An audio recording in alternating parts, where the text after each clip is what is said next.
Good morning, everyone. My name is Carrie Ramsey, and I'm the project manager for the We Can project, which is led by Queen's University and funded by FedDev Ontario through the Women Entrepreneurship Strategy Ecosystem Fund. It is so great to have you all here today. Just in the pre-chat, we were mentioning that today is a very snowy day in Canada.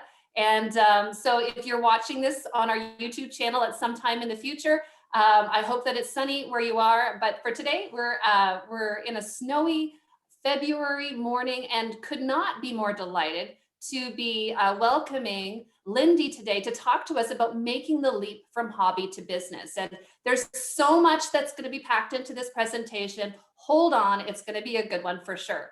Just before we get to the presentation though, we would love to know where you're connecting from today. So in the Zoom chat, if you could take a moment to let us know where you're connecting from geographically. If you have a business, by all means, drop a link, a website, or even a Facebook page or Instagram page into the chat. That helps us not only learn today from Lindy and from each other, but also to connect with one another. We love to see these opportunities.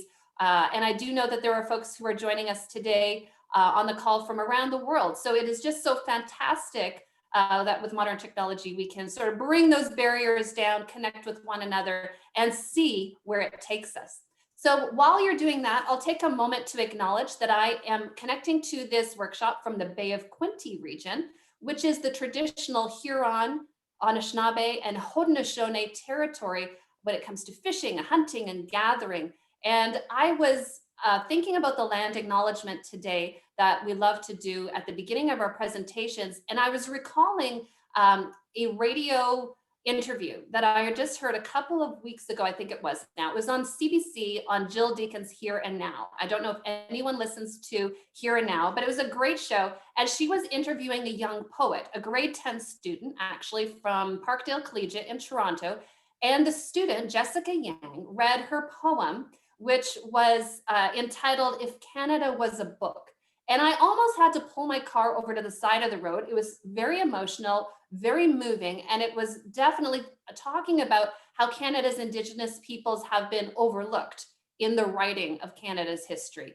And I just wanted to share with you one or two lines. So I think when I started listening, the line that caught my attention was, if Canada was a book, there would be missing pages as history ages. And the other line that I just pulled out of it this morning was, if Canada was a book, the first dozen pages would show smudged out traces of Indigenous words, the records blurred as we attempted to replace the beginning of the story. And what an incredible work of poetry by this young poet. If anybody is interested in hearing the whole poem, I'm actually going to drop a link into the Here and Now CBC interview with Jessica Yang. I actually reached out to Jill Deacon at Here and Now to get a copy of it because I couldn't find it anywhere on the internet.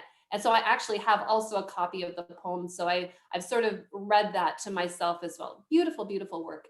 And so great to see young people in Canada acknowledging indigeneity, as well as thinking about what was the beginning of Canada, the true beginning of Canada, so we can move towards truth and reconciliation. So thank you so much to you all who are busy in the chat, letting us know where you're connecting from.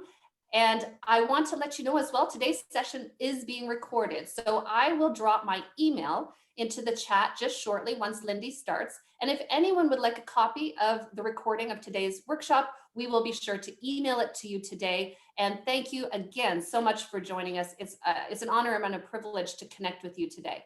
So without further ado, I believe this is the moment where I'm going to hand over the virtual microphone. Here it is to you, Lindy, and take it away, because we're so excited to hear about this topic today and about your story.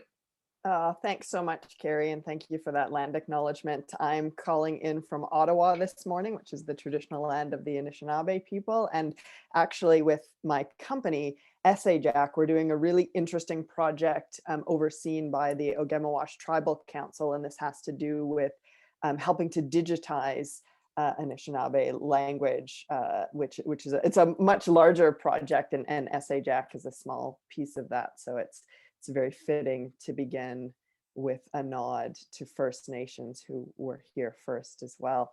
I'll do a little bit of an introduction. I'm so grateful to have all of you here joining us today. And one of the things that let's just see if I can get my slide to move. There we go. That I want to do is make sure that you know how to connect with me. So the easiest way to connect is through LinkedIn or Twitter. I'm Dr. Lindy on Twitter so that I can, be a bit pretentious with that Dr. brand. But I think given the ways in which women traditionally find their credentials and expertise undervalued, it's a bit of a conscious choice to say, yeah, I earned the degree and I earned the credential. And again, that's something that, and as I tell my story a bit, the ideas of equity and allowing space for underrepresented voices to be heard and trying to lift those voices is something that matters a lot to me. So a little bit about me, and then we'll get into what today is going to look like. So there I am in warmer climes with sunglasses and a tank top. So that, but that encapsulates what I'm hoping you'll get a bit from today's session, which is I'm nothing if not enthusiastic and optimistic. I'm more likely to be smiling than crying. So that's a little bit about me. But one of the things that I want to say by way of introduction is in terms of my own background. So I began my career, I have an honors English degree. Then I went and did a Bachelor of Education and I taught high school English for a few years.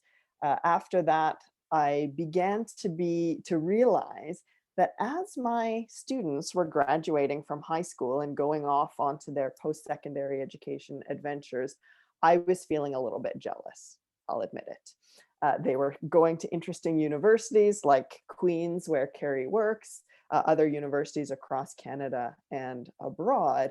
And I found myself as a teacher very excited for them, but also a bit envious. And I knew that was an indication that my own educational journey was as yet incomplete. And so I applied to and was accepted for a master's in English at the University of Toronto, and then went on and did my PhD there also in English and focusing on Canadian literature. And this gets back to that sort of beginning in terms of the stories we tell if Canada were a book. And so my research as a PhD scholar is contemporary Canadian identity and as it is represented in post-multicultural literature. So in 1988, Canada passed its Multiculturalism Act, which was a long time in the making, but that formally said, to Canada and itself, Canada is a multicultural nation and will put sort of money and things behind that assertion of our sense of selfhood. And so my research looks at, okay, so what does that actually appear like in the literature? What do people say? And so that was sort of, does ethnicity matter? How do we think about racialization? All of those sorts of things. And then I went on and did a postdoctoral fellowship and I became an English professor teaching those sorts of things. And it was through that experience as a lifelong educator, as a university professor. I was at the University of Waterloo in Southern Ontario. And I had bright and interesting students who would say bright and interesting things about the literature that we were studying and the sociological questions that I was asking the literature to provide us insights into. And then I would have them write what is a very typical assignment. So have them write an essay and hand it in, at midterm and at the end of the semester. And what I found was that the quality of the insights that I would get from my students in class did not mesh with the quality of their writing. So I knew that they knew more and there was some sort of disconnect. And so it was from that I then sat down and thought, okay, well, can technology begin to answer that question? And that's really the genesis of the company that I now head, which is EssayJack, an academic writing software company. So we've invented and patented a software solution that's sold to schools, colleges, and universities, as well as to individual student learners. And it's all about how do you articulate yourself in a way that adheres to the expectations of scholarly writing, while also meeting your own desires and ambitions to be a critical writer and critical thinker. So that gets us started in terms of who I am and what I'm going to talk about today. And one of the things that I think it's important to highlight is that, so I've been to a number of these webinars, and they often have very smart, very interesting people, as I'm sure many of you have been to.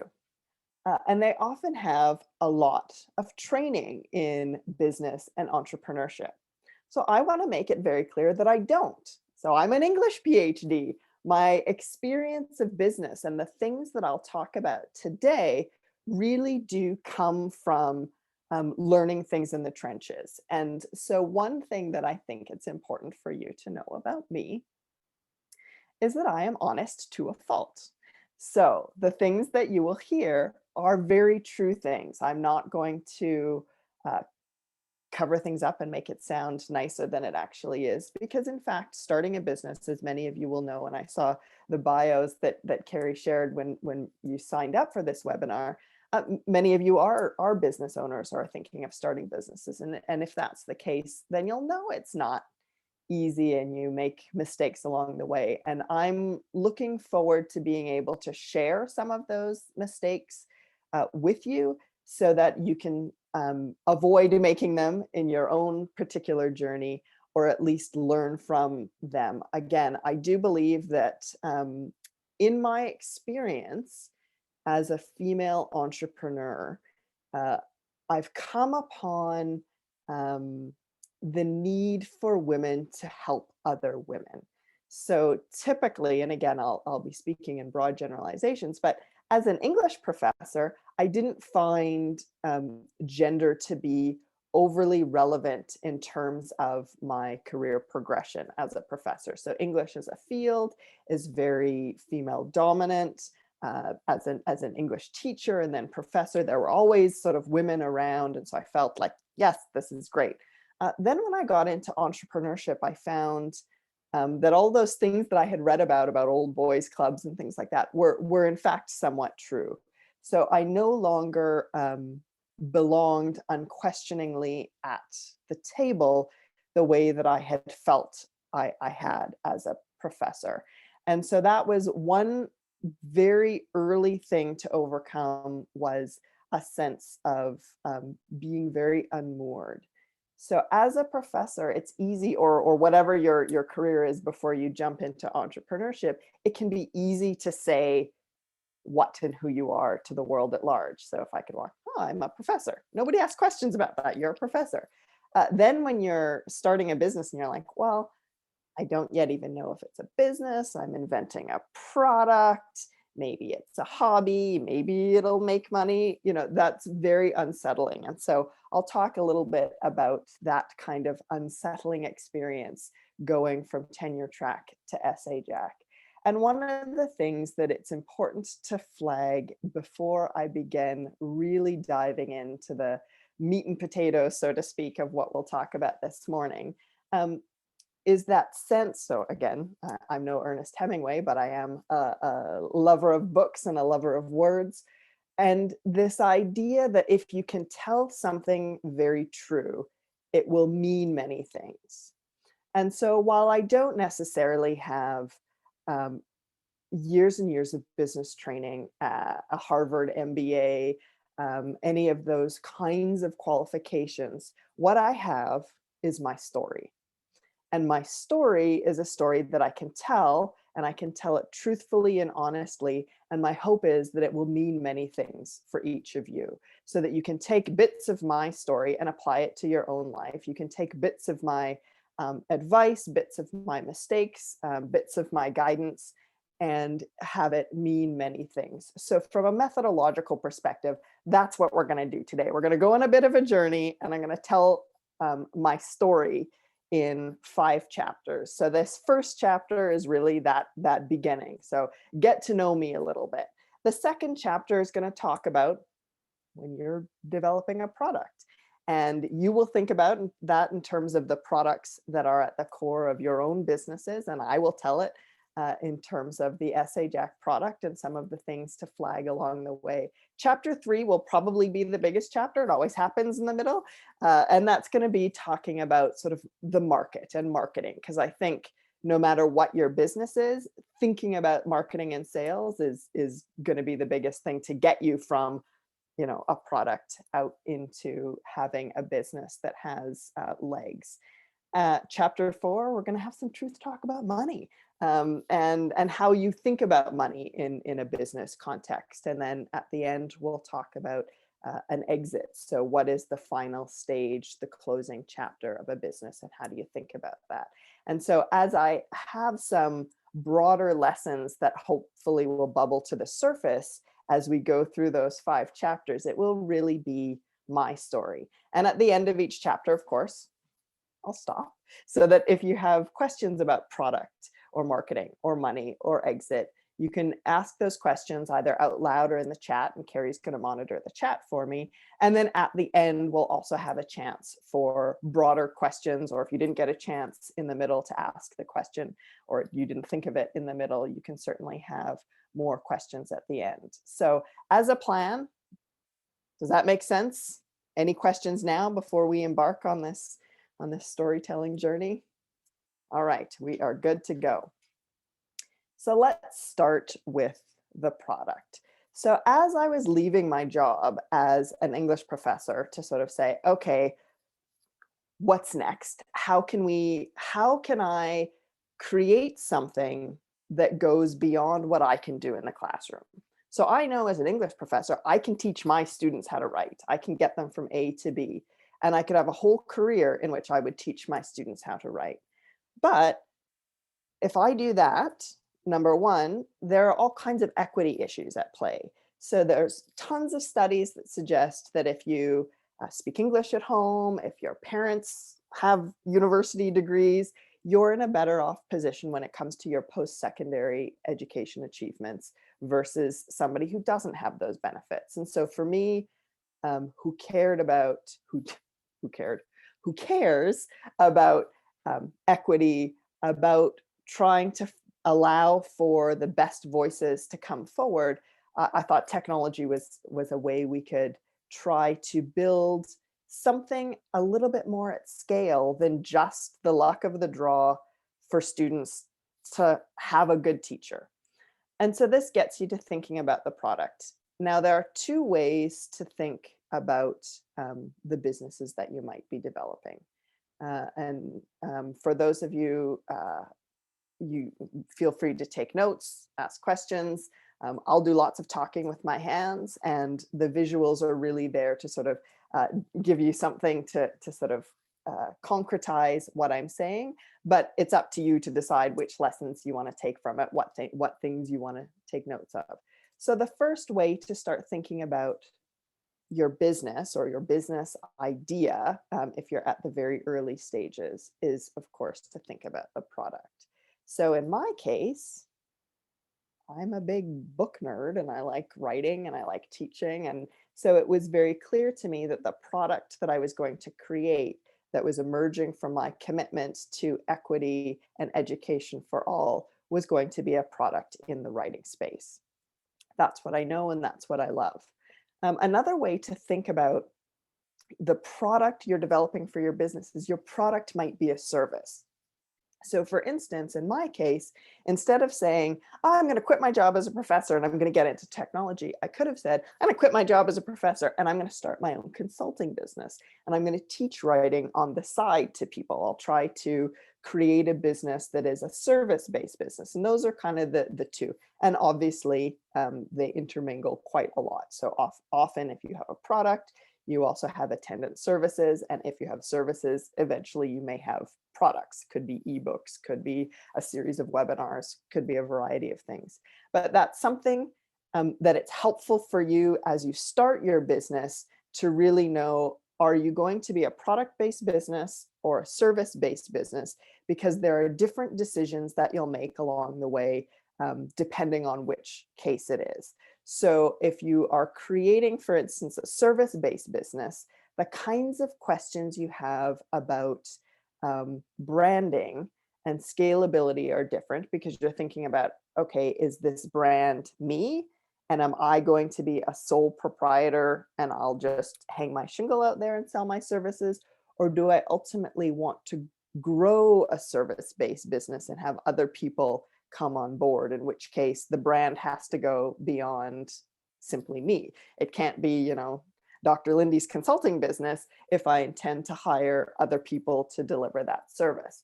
And then if you are developing a product-based business, ways to start thinking about that is it one product, multiple products, and what are the interrelationships between those? So when we first decided, and I was like, had this idea that, okay, I'm going to leave, the job for life, which is what a professor's job is, and get into this very strange world of entrepreneurship. I didn't actually yet know that I was becoming an entrepreneur. All I knew was that I had a desire to build a product to help people. I had a desire to build a product that I wished my students had. And so that became the guiding principle, was get that product right. And there are a couple of stages that you go through with respect to developing a product. So the first stage is that the pre-stage is it a service or a product-based business? Once you say, okay, this is going to be a product-based business, you can start to think about, okay, so what is your hero product? So you may have a number of different products that you will want to bring to market. What's the main one that you're going to put your energy into as the first thing? And again, this applies to, if you're going to start a greenhouse and you may have many products because you may be growing many plants. But say your main product, the main thing that you're going to start thinking about as your hero product may be organic produce. And so even though that includes broccoli and carrots and all the rest, but you're clarifying that your hero product is organic produce, you've created that as your category, that hero product. And that helps as you go along through some of the other steps when it gets to thinking about how you monetize and how you market it and everything. So for us, we're like, well, we started with this product, which at the time we had no name to it. We were like, okay, it'll be an essay hack. It'll make essay writing easier. So it's an essay hack. And then the next step in sort of thinking through that hero product was to get what's called, say, in the tech world, an MVP, a minimum viable product. And I think this MVP applies beyond tech. You need to have, what is the minimum thing that you can reasonably sell to other people? And the quicker you can get answers to that, the more you start to know whether or not you actually have a product. So for us, we hired, I'm not a developer, as I say, I'm an English PhD. We hired a coder we found for a few $1,000s and said, okay, here's the thing that we've created. We cut pieces of paper and this is how it should work. You click on this and this will happen and this will happen, and sort of described it to him. And so he went away and built what for us was our minimum viable product. And we opened up the computer and clicked along and it worked. And this gets to this next step.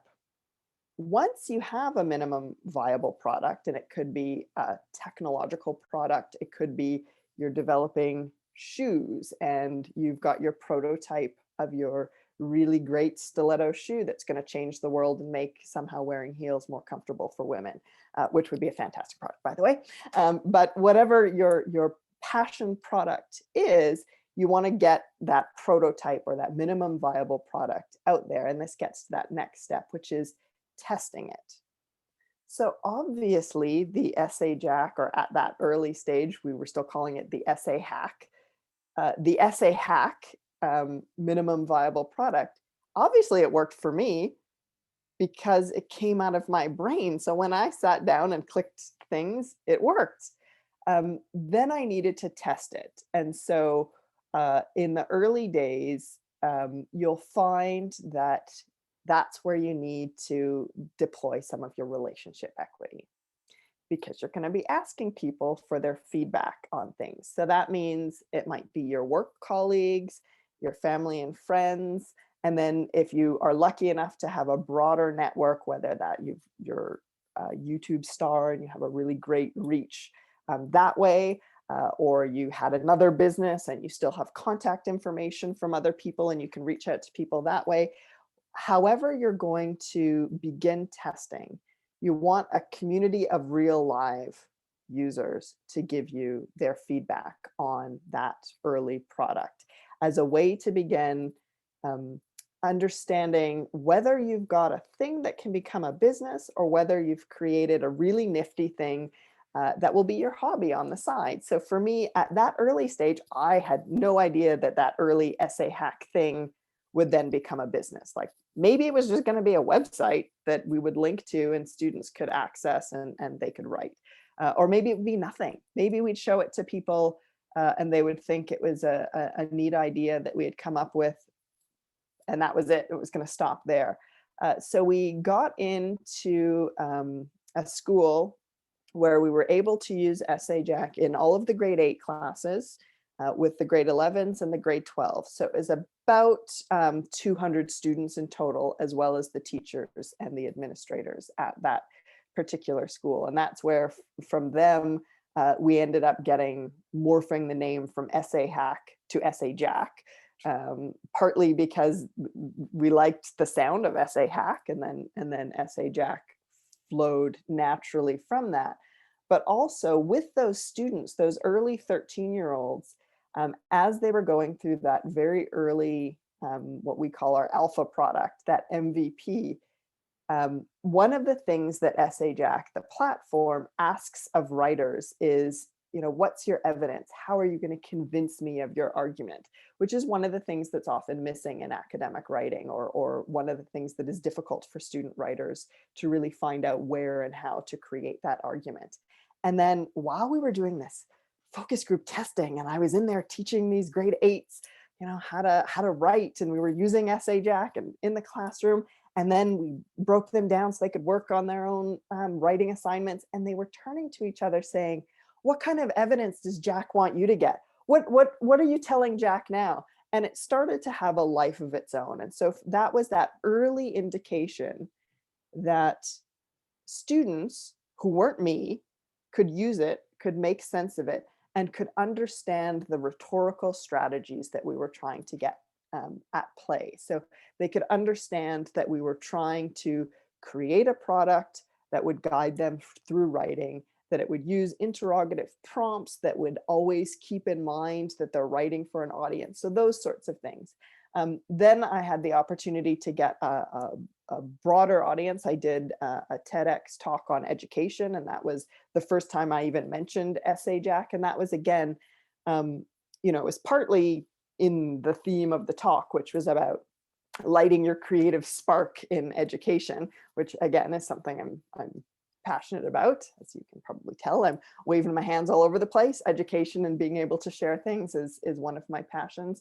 And also being able to then, in that first moment, talk about EssayJack as a product, as a thing, so that then people would ask me what it was, and I could broaden that circle of early testers. So as I say, in our case, we get the minimum viable product, get your prototype, your alpha, whatever you want to call it, get it in front of people right away, and broaden that group of real users as much as possible. So once we had tested with those middle school and high school testers, we went to the University of Toronto and said, we have this thing, can we show it to some of your students? And they were kind enough to allow us to get EssayJack in 5 different classes at the university level. Again, it was all optional. We didn't make anybody pay for it at that point. It was really to get that feedback and get the professors' feedback as well. So were there things that were going to be a hard line no for them? Were there things that they really needed to see in order to get behind a product of this sort that we were inventing? So some of the takeaways there: you definitely want to get a prototype.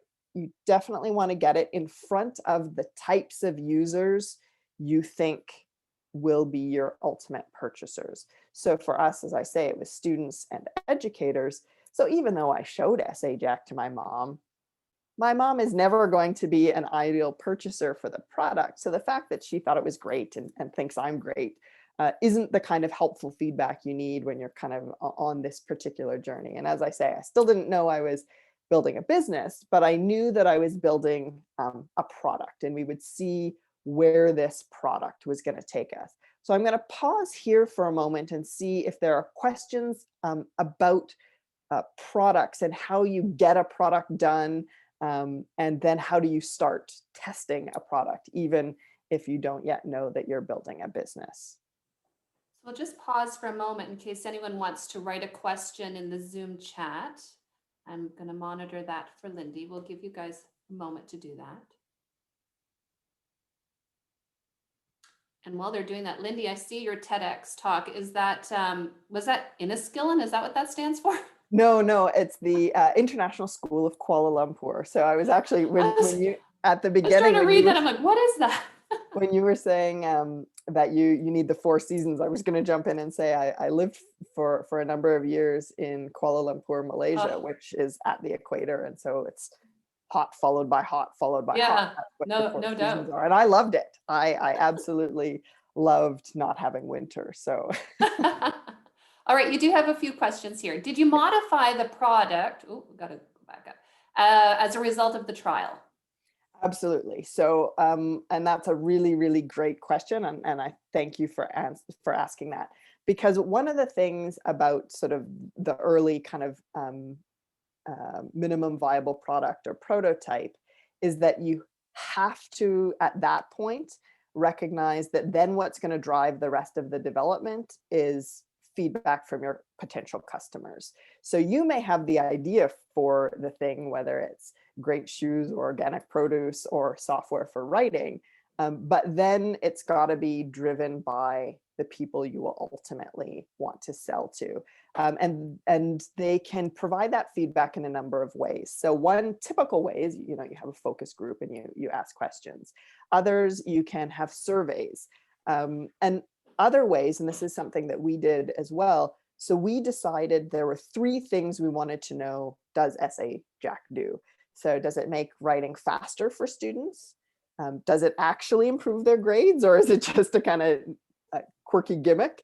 And does it give them confidence? Because one of the things in writing is that you're a better writer, the less insecure you feel. And also realistically, there are so many crushing mental health crises, particularly at post-secondary university, when students are transitioning from high school into college or university, and writing anxiety is a big part of that. And so can EssayJack reduce that writing anxiety? And so for us, that was also, we would have these surveys where we would find various different ways of asking those types of questions. And then as we went along as well, we would have more sophisticated testing scenarios. So at the University of Toronto later, we ended up having like a control group that didn't use EssayJack and a test group that class that actually did use EssayJack. So we were able to then compare average grades in a much more sort of statistically significant way. And again, all along the way that informed feedback, which then ultimately went into product development and changes along the way. So you have 3 other quick little questions, because I know you're going to want to get on to the next chapter, but what was the most surprising feedback from the early days? Yeah, so it wasn't surprising to hear it, but the one thing that came very clear both from high school teachers and university professors is that they needed to have control over editing the EssayJack platform. So they needed to be able to take what we had created for them in terms of the structure, but they wanted to change the tips and prompts and have control over it. And that was really important. They were like, we can't have a software that we can't tweak and change. So EssayJack can have its off-the-shelf guidance, but as a professor, as a teacher, I might want to change it. The vocabulary might be different in my class. And so we absolutely, as educators at heart, took that on board and made those changes. What's interesting now and most surprising is I would think 98% of the educators on the EssayJack platform just use everything off the shelf. It's a very small minority of people who actually go in and make changes, but it's still to this day, whenever we're in like a sales conversation, that question of can we edit it, can we change it, would be a deal breaker. And so again, that was probably one of the most surprising, end results of making some of those changes. Interesting. Sarah asks, where did you find your coder? Yeah, so in the early days, we found, like a friend of a friend knew a guy who was a coder, and he built the minimum viable product for us. A good place to start looking, particularly if what you want is just to kind of test out an idea, is both Fiverr and Upwork, where you can find freelancers. And one thing too that we didn't do that I probably would do now is, even before you get somebody to code the thing that you might want, there are these prototyping softwares that can make a mock-up, like an interactive mock-up of the thing that you might want. So back in the day, I didn't know that that even existed. Now I probably would have an even like code-free mock-up that somebody had been able to do for me. So that's a good place to start. Cool. Going back up. Oh yes, Melanie is asking, can the hero product be more than one? Can you have more than one hero product? Yeah, so you can. I find it's often best in the early days if the hero product or products can be grouped together in some way. So it can help make your messaging that much more clear. So if, for instance, if what you have, say you've got an amazing clothing store and you have all kinds of ethically sourced fabrics that are made by women, and you've got this amazing sort of line of clothing, then even though you're selling slacks and shirts and socks and jackets, what you might want to do is group it together as this, ethically sourced women's clothing line, for instance, so that that group becomes your hero product, as opposed to picking and choosing which specific items. So even for us now, the EssayJack writing platform actually does a number of different things, but yet we still kind of group it under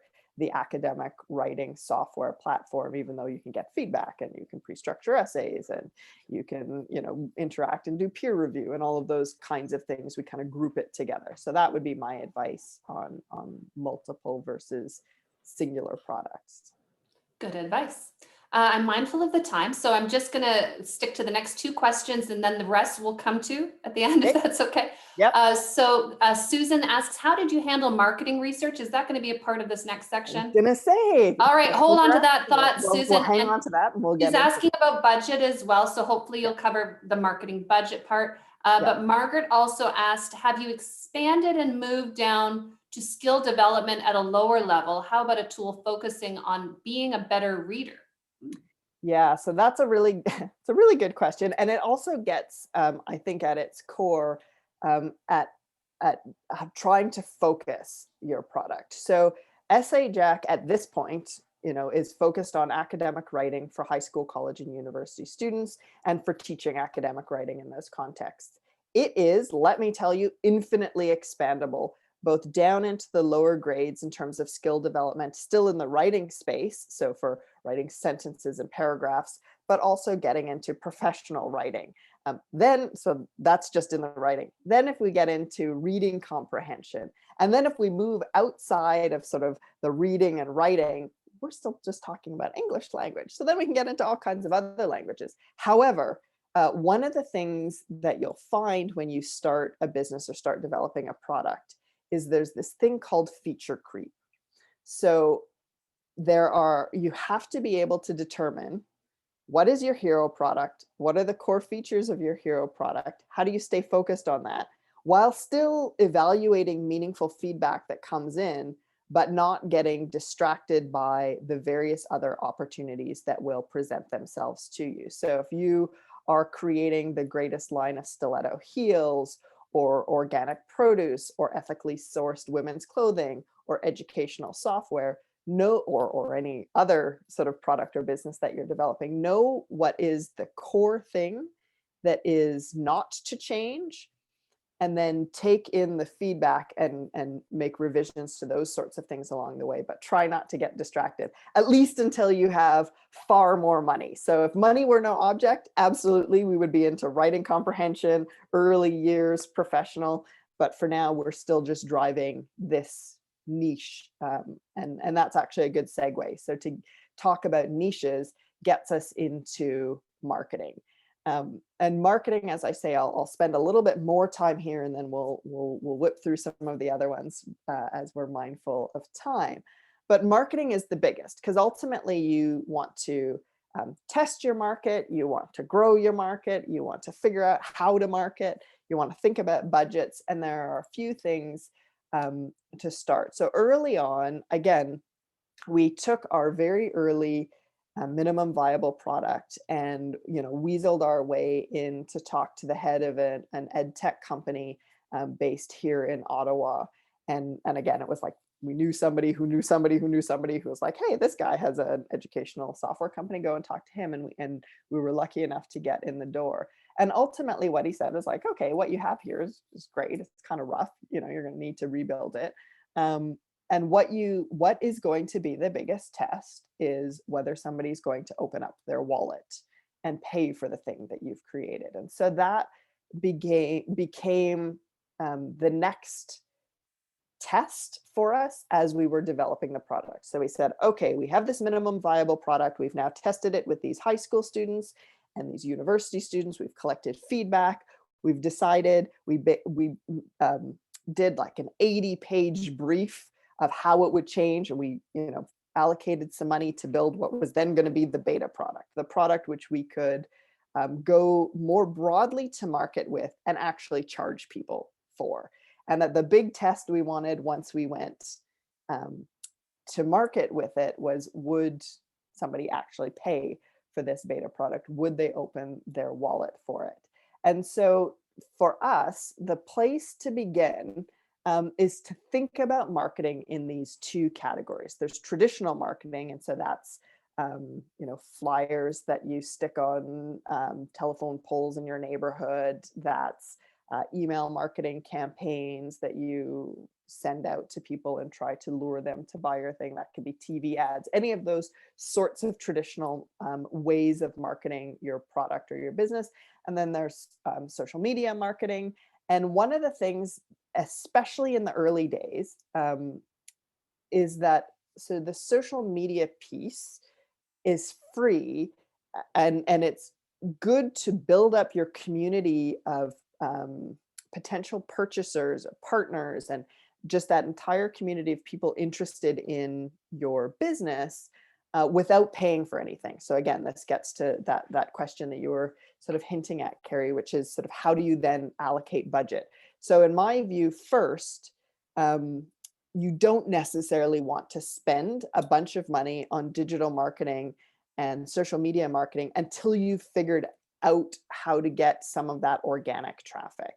And so that means as well that you want to know in terms of social media, especially now there's YouTube, TikTok, Clubhouse, Pinterest, Reddit, Facebook, Instagram, LinkedIn, and you may not have the bandwidth to do all of it.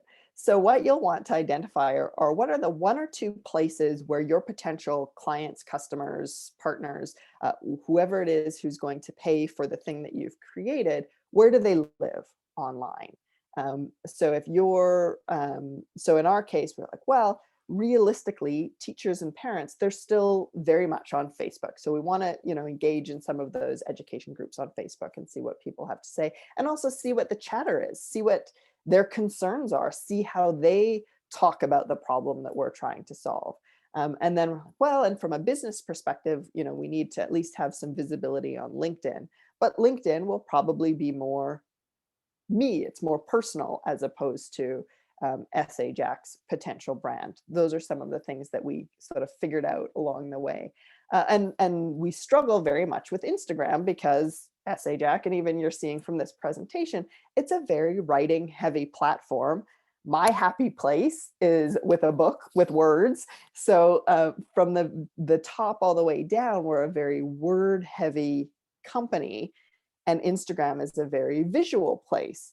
But if your business has beautiful products, if you're creating art like that, which I see behind Carrie, and you've got these, beautiful prints and paintings, then you will want to showcase that on some place like Instagram, and get involved and start to build up that community of potential people before you actually then start to allocate budgets for that.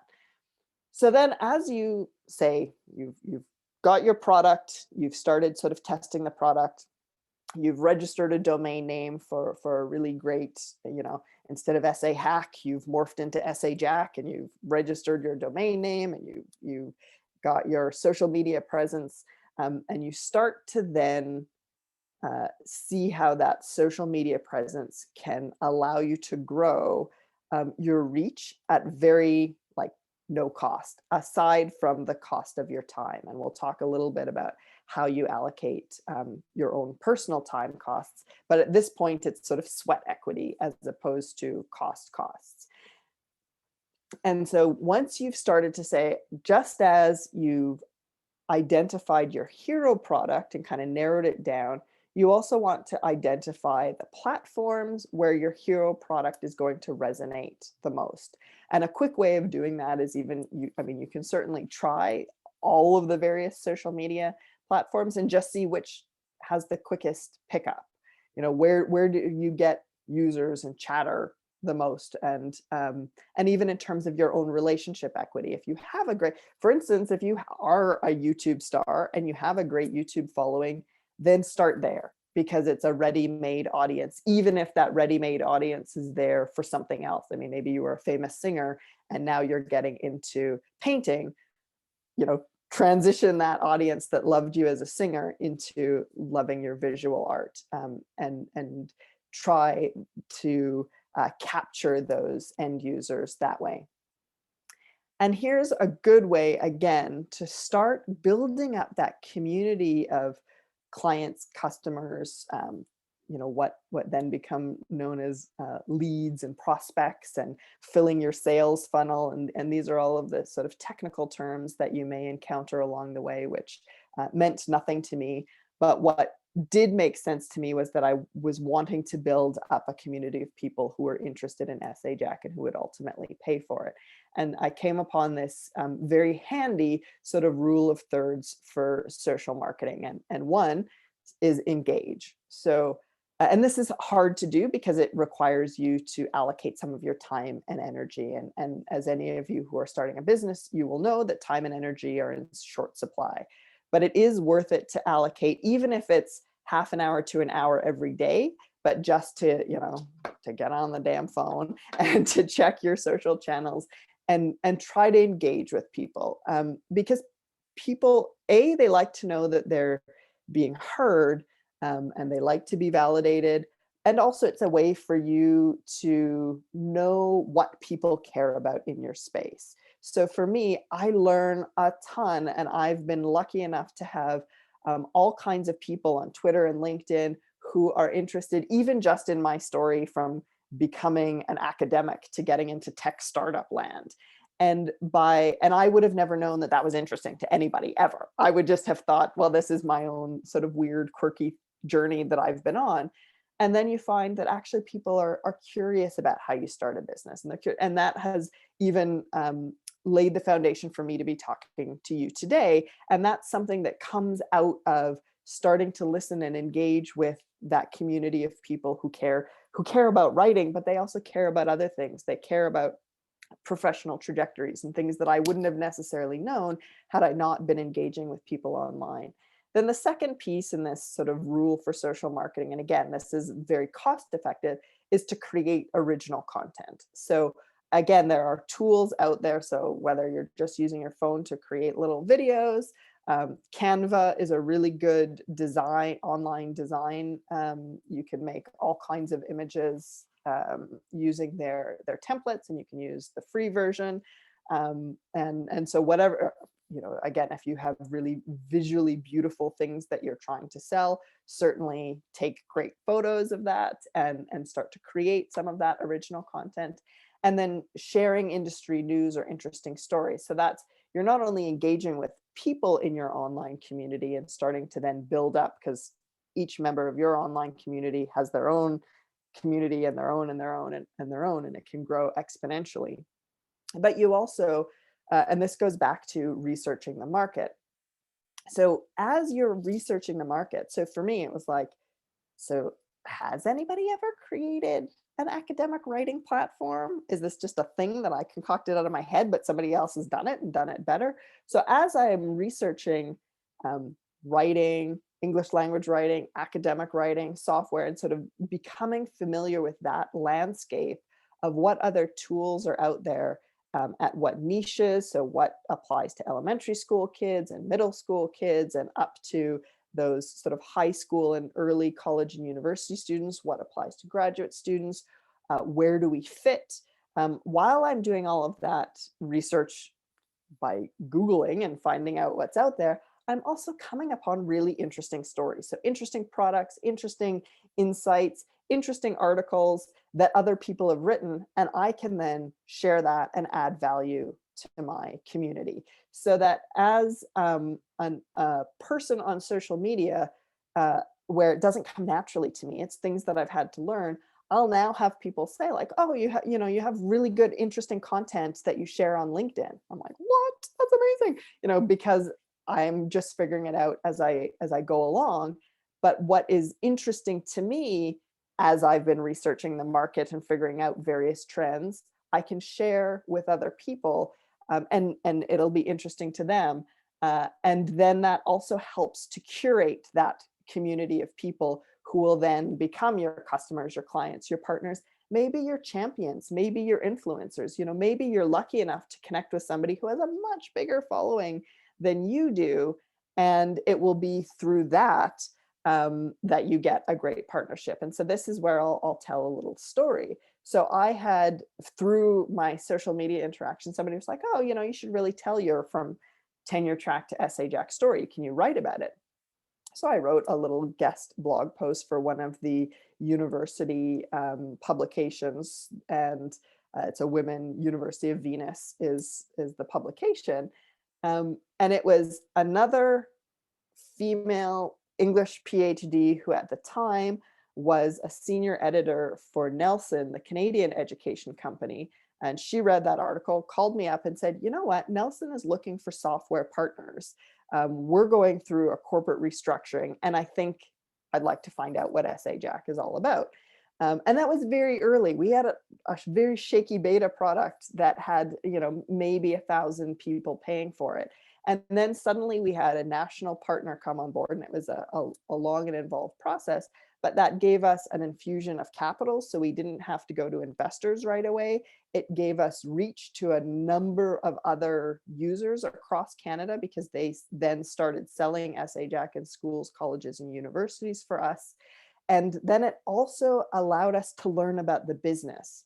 So the product is one thing, and we created our hero product, and it was EssayJack, and we tested it and people liked it, and that was great.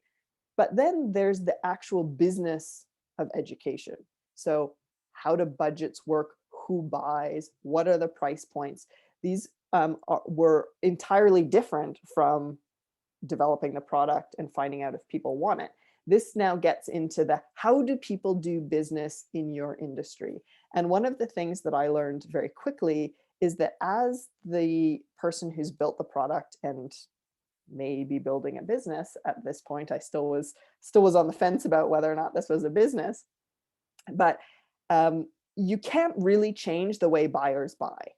So in your industry, if people typically buy a thing in one way, it's very hard to get them to change that way. So what you want to do is make it as smooth and painless as possible for them. So if people buy your products through Instagram by clicking on the buy button, but yet you want to drive them to your website and go through an entirely different purchasing process, you're going to lose some people that way. And so for us as well, we learned, okay, this is how we have to start to sell EssayJack. And all of that is simply to say that came about by sharing a story in my network and having that be picked up by somebody who had connected with me because I was trying really hard on social media to connect with people who were in that field. And so this is how it kind of works. You set up your kind of brand and your data collection. So what social media channels are you on, and how are you tracking that growth? And so places like Twitter or Facebook, they have their built-in analytics. So you want to track and record that. The second, you want to track and record not only your social media reach and growth, but also what is your month-over-month growth in terms of actual, in our case, it's actual users of our product, but it could be customers, clients, however it is that you gauge end users in your particular world. You want to be able to track and record that and be really on top of it. So in some industries, that's daily growth, weekly growth.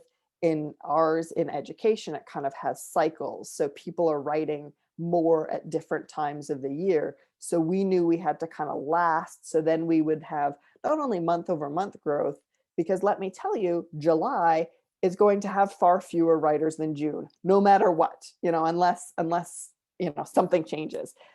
And so we're not going to expect month over month growth, but we will want this July to be better than last July and to be better than the July before, so that you can start to get that cyclical.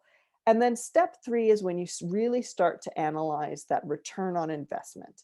So your investment at this point may well not be cash, it's time. So you can allocate to yourself an hourly rate, not that you may not necessarily be paying yourself at this point, but you can say, okay, if I were to pay myself an hourly wage, this is what that hourly wage would be. I'm spending 1 hour a day on creating and engaging and sharing things on social media. So that is worth whatever, my $50 per hour. So that's worth $50 is an hour there. Then I spend maybe another hour analyzing the data and making sense of that. So now that's $100 of time that has gone into this piece of the overarching business. So now I need to make at least $100 to have that break-even return on investment. And that's an early way to start thinking about things. And it becomes easier once you then decide, okay, so I'm now making more than my $100 or whatever is the break-even point on sweat equity. Then you can start thinking about how much you want to allocate back into, say, paid marketing. And typically for big companies, they will spend, say, 10% of their overall profits or revenue going back into marketing. Now, it depends on whether that 10% makes sense to you or not, and it depends on what is the best channel for your potential growth. Because as you're analyzing all of this, you might find, actually, I get way more users from sending out emails. So instead of doing paid Facebook ads, I'm just going to double down on sending out more emails. Or I might actually use one of those services and buy an email list because I've gotten really good at crafting really great emails. And that's where I'm making my most money. So what you're doing along the way is you're figuring out where are the people you need to sell to, how do you get them the best and the quickest, and then to get them to pay, and then repeat that. And if you can figure out how to make that a repeatable process, then you actually have a business. If you don't have a repeatable process, what you have is some good luck. It means that you've hit on a couple of things that work, and maybe some people sign up for your thing, or they pay for your thing, or whatever it is that your business is all about. But if you can't say, I can do this again tomorrow, if money were no object and somebody wrote me a blank check and said, how are you going to apply this tomorrow to grow your business? If you don't have a repeatable answer to that question, then you don't yet have a business. What you have is still testing. And it's not to say that you won't ever have a business, but you're still in the test phase. So the way that you know that you've gone beyond testing is, as with, say, any scientific process, is if the results are repeatable. That's when, and again, when I say repeatable, it might not be exactly the same, but if you know, if I send out 1,000 emails, in my industry, the typical open rate for emails is 20 to 25%. And then a typical click-through rate in my industry is, say, 5%. And if I'm able to track that and say, yes, 25% of people who receive an email from EssayJack open them, and another 5% click through and sign up to EssayJack and convert to being paid users. Once I know that, then I just need to send more emails to more people who fit within those niches. And so that's the kind of analysis that you want to be able to get into when you're thinking about the market. Now, before I move on to talking a little bit more specifically about that sort of monetary calculation and what that looks like, let's see if there are questions about the marketing piece. Great, some great information there. We'll give you folks a moment just to digest, and I'm going to read this. Yes. So since the pandemic started, Kelly is asking, we switched to remote teaching, and there has been more in the news about students using online sites like Chegg and Course Hero to violate academic integrity, as well as the rising concern about contract cheating, paying someone to complete your assignments. How do you distinguish your product from these ethically questionable products? More generally, what advice do you have for an entrepreneur about how to manage criticism? So more, yeah, two questions. Two questions. Yeah, really good questions. And honestly, when we started EssayJack, we really started with the not sole aim, but a key aim of wanting to put essay mills and contract cheating out of business. And that hasn't happened. And there are lots of sort of complicated reasons for that. And one of them I do think is that some students will, on the continuum of cheating, some students will just cheat, and it's very hard to weed them out. And there may well be complicated reasons as to why they're drawn to doing that. But it's that middle swath of students who make a bad choice because they panicked the night before, they don't fully understand the expectations, they don't know where to start. Those are the ones that we want to convert over to being EssayJack users. And partly it's we just need to get in front of more and more eyeballs in order to really convert those users. In terms of the differentiation piece, that's why for us, it was key to start out with educators. So we started going to the teachers and professors and everybody first, because we wanted to be able to say that this is a reputable educational product. So we have some pedagogical principles behind it. We don't do the thinking for you. We simply sort of help you structure your writing. And that was sort of key for us. Again, we still on social media, we'll still get like contract cheaters following us and being like, hey, do you want us to write your essay for you? We're like, no, we don't. That goes against everything we believe in. But it does, again, just show that that's the world in which we're living in. And I truly do believe, instead of trying to catch people for cheating or all of those kind of plagiarism software and exam proctoring software in the online space that can be very intrusive and very punitive after the fact, if we can get people at the beginning of their writing journey and empower them, then they're less likely to cheat afterwards. So then we get to the feedback part. And one piece about learning how to take criticism and feedback, and I think I'm lucky because I have a very nasty family. And so we're very sarcastic and critical of each other. And so I grew up learning how to take criticism. But all joking aside, I do think the training as an academic, where our bread and butter is peer review. And so you get used to having feedback on a thing you've created and learning how to not take it all that personally, but direct it to the product. And then part of how I've carried that into EssayJack is to really differentiate. EssayJack is the hero product, and people may not like it, or they may like it, or they may think it's dumb, or they may think the business is dumb. And that's fine. Everybody is entitled to their opinion, and it doesn't mean that I'm a failure. And obviously, I'm not gonna lie, there are days when you get, bad feedback and someone is like, oh, well, this business is X or Y. And yeah, you have your little sad moments and then you move on. And I had really good advice from a very good mentor who said, give yourself, when you get really sort of devastating feedback, give yourself a day and then just move on. And I found sometimes that happens. Like I'll have to just be like, I'm giving myself today. I'm just going to feel bad today. And then tomorrow's a new day. And so I think that's really helpful in terms of dealing with criticism. Good advice, because the criticism will always be there. Yeah. Another question, what's the best way to reach out to retailers if you do not attend trade shows? So from a marketing point of view, how would you reach retailers, or any advice? Yeah, so certainly now that everything is online, if there are virtual or online spaces, reach out to them. Secondly, honestly, a phone call, a direct phone call or an email to the retailers you want to work with and tell them a bit about your story and what you have. And people genuinely really connect to real people. And that's, for us in the early days when we wanted to get into schools, colleges, and universities, it was like, hi, I'm Lindy, and this is the product we've created. Can I hop on a call to tell you about it?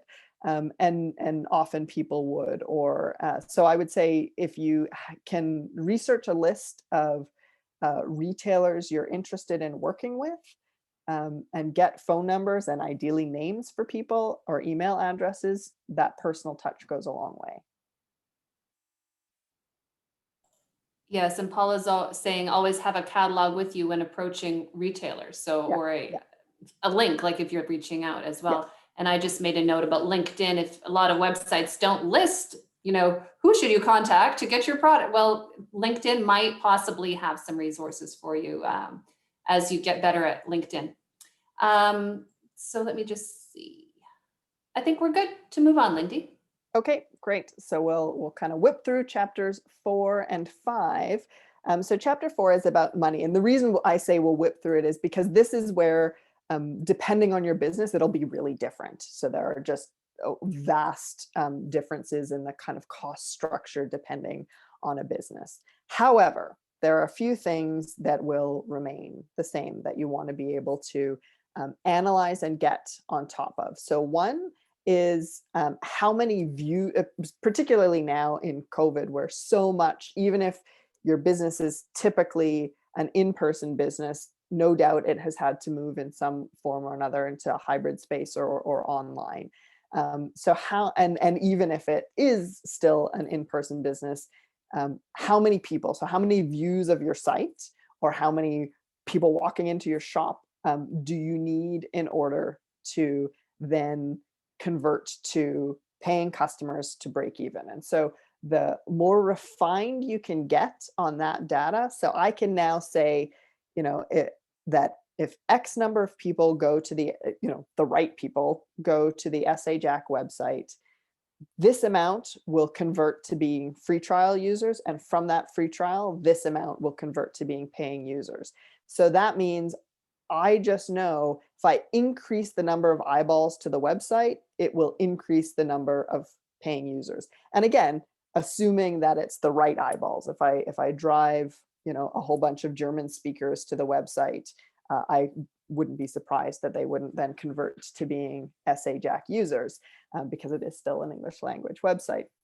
But being able to then sort of get on top of that helps you to then project financially. So it helps you to then say, oh, okay, so if I need to get 10,000 users so that I have enough people paying for my product that it pays for itself or it pays for my time, how do I then get those 10,000 people to the website? And there are a bunch of different ways of doing that, both in terms of a content strategy. So making sure that you've got blog and YouTube content that is relevant and that drives people, that you've done some guest posts, so you're getting backlinks from other sites, that you're providing, maybe you're a podcast guest and that draws people. So being able to, and then of course that you can pay Google AdWords or Facebook ads if that ends up being a fruitful channel for you as well. And then, as I say, so you've got the views that then goes to how many people you need to click to convert.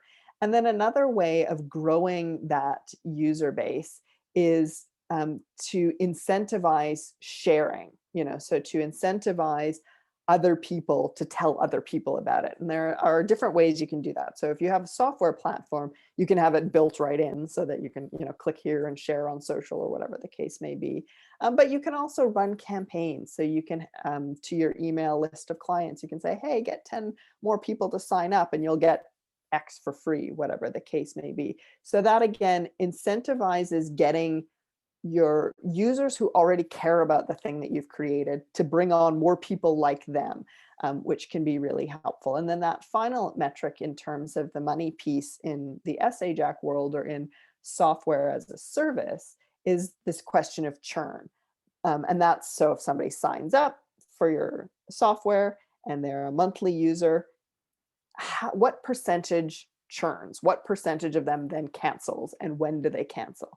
And that's important in terms of, again, financial planning so that you can know, okay, so if they sign up in September, do I have them for 1 year, 2 years, 5 years, life? What does that look like? And it's radically different. If somebody in the EssayJack world signs up and I know, okay, we're going to have them for a semester, that means I will budget for a 4-month user knowing that they will churn or they will exit at the end of the 4 months, which is very different than saying, okay, if I get them in September, I've got them for the 4 years of their undergraduate education. So those being able to identify when they churn or when they exit helps you to refine what that revenue model looks like. Because if I'm thinking, I'm going to keep you for 4 years and really I'm going to keep you for 4 months, that's a very different kind of cost structure that then I'm looking at and what I can afford and how I can budget for things. So you want to be able to get kind of on top of that. And then depending on your business, so in software, the way that things often operate is that it's very hard to secure bank loans for software as intellectual property because versus like I grew up in a family business that owns hotels and restaurants, and you can go to a bank and you can get a mortgage to build a hotel or to start a restaurant because if you default, there's an asset that the bank can take from you. Whereas if I go to a bank and say, I want to build essay writing software, and I default on that, the bank can't take anything. So it means that the financial piece in a software business is very different. It may involve, personal debt. It may involve personal guarantees on loans. It may involve, like in my case, I'm going to work for free, but I have a spouse whose job can pay the bills. And so you need to also be very honest about what your own financial position is, because now that I'm in sort of startup land, there's a lot of fake stories about, the buckets and buckets of money that are being thrown around, and that's not necessarily the case. So be honest about what that financial piece is going to look like, and then at what point are you going to give up? So what is the point where you will have spent too much money to keep going? And for us, we had at every step along the way. So you build the minimum viable product and it was a couple $1,000s. And if nobody liked it, we would have stopped there. But good feedback. So now, okay, let's allocate a little bit more and build this beta product. And at that point, it was like, not only if nobody likes it, we'll stop there. It would be if nobody pays for it, we'll stop here. And then at every step along the way, we're like, okay, so now we have this partnership with Nelson, we have some revenue, but the product itself still needs some remediation. So now let's go to friends and family and see if we can get them to invest. And then at that point, you're like, oh my God, now I'm asking people I love to put money into this business. So now we need to be able to grow and secure. And then if that fails, we stop. And now we're at the point where we're going to external investors and saying, okay, so here's the business we have, external investors who don't know us or don't care about us the way our friends and family do. Can you evaluate the business and invest? And ultimately, if at this point they say no, then it stops. You have to know where your end point is going to be in terms of moving the business forward. And the more honest you can be with yourself and the people around you, the better it is for your business. So that's kind of a quick piece about some of the truth around the money side. And then we get to calculating your expenses and revenues over time. And I always find that it is good to think about a contingency. And that contingency in terms of your expenses should probably be a good 30%. Like there will always be surprises that you, in the early days, that you didn't count on. Could be legal fees, could be the technology changes, could be, but just be conservative in your revenue projections and be generous in your expenses projections, generally speaking. So now we get to chapter 5, which is going to be, when you're done with your business, what happens next? And before we get to that, I'll see if there are any questions about the money piece. So yes, there is a question from Lori, and then she also asked a previous question. So whether or not it's directly related to money, I just, it was the one we didn't have time for. So I wanted to come back to it. But the money related question is, how do you determine the price point of a product? Yeah, so research is the quick answer. So as I say, you can't change the way buyers buy. And that also means you can't necessarily change their expectations around price. And so there are a couple of things you can do. So for us, we didn't want EssayJack as a web platform to be an app. And largely that was a price thing because apps are often free and people expect things to be free. But it costs money to build a thing, to register your business, go through the patent application, get coders, get help desk, like all of that stuff costs money. And then hosting it as more and more users come on board also costs money. So the free model only works if you have either a trust fund or very rich investors. So for us, we're like, well, we need to be more like an educational, like a textbook. And so in the early days, we were sort of researching what e-textbooks cost and use that as our price point. So what you need to do is kind of have a ballpark of what your unit pricing is. So how much do I need to make on an individual user basis to ultimately then be like breaking even or making profits? And then how do I measure that? Because that's all about sort of me and the cost structure of my business against what the market will bear. So if my per unit price is $100, I need to make $100 off of every user in order to break even. But in my industry, people don't pay more than $10. Then I probably don't have a business. I may have a niche thing that I can do on the side, and maybe some people will pay for my high-end $100 price thing, but I probably won't be able to get it to really scale. However, if I can then say, oh, okay, so people only pay $10 for this thing, but they pay $200 for this thing, and mine is $100. If I change my branding ever so slightly, I can nudge it more towards the $200 product. So again, all of that is simply, Google is free. So do Google searches of things out there that are like yours and make a big spreadsheet of what they cost. And then try to position your product or your offering within that. So even another, and this is, just a tangent. So in terms of services, so even before we launched the EssayJack product, I would do writing workshops and things like that. And so trying to find a price for that service, I was like, well, what do lawyers charge for their hourly rate? And I looked at the Canadian average hourly rate for lawyers, and I pegged myself just a little bit lower than that and came up with sort of a billable rate. So just see what other people are charging for things that are similar to what you want. Good answer. And I've also heard people, you mentioned Googling it. And then if you also went to specific retail sites, like I'm thinking Amazon, Etsy, Shopify, and you have a product, of course, in this case, I guess, you could sort of check as well, I suppose, to what would be in that range. Lori also previously asked a question about prototype software. Do you have any names to suggest? Envision is one. Envision is a prototyping software that you can use and create sort of an interactive mock-up of things. Okay, that's all the questions on that section, so we can move forward. So we are rapidly sprinting towards the end today. So the final chapter is, how do you envision your exit?